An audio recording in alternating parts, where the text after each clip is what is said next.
tôi kể hết trong cơn mưa kia dịu dàng đêm nay.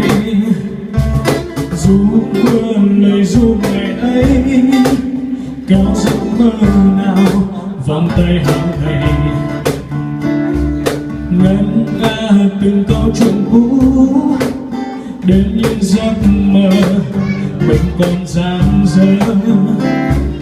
Đêm mang về thêm nỗi nhớ một mình ký ức những giấc mơ dài.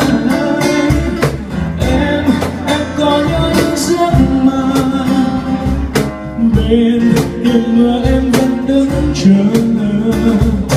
Tôi trở về trong giấc tối lạnh lùng và mưa chỉ làm ta thêm ấm áp bên nhau. Còn thấy tiếng em ở đâu đây, còn một mình bên, còn nhiều ấm áp nồng nàn môi hôn gọi khẽ tên em trong nỗi nhớ.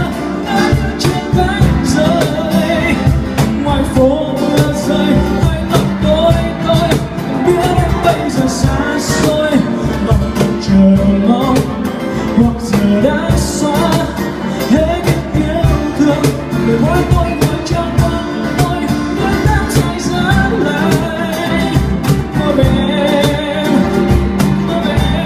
còn thấy tiếng em ở đâu đây, vẫn tìm bên, còn nhiều ấm áp nồng nàn môi hôn gọi khẽ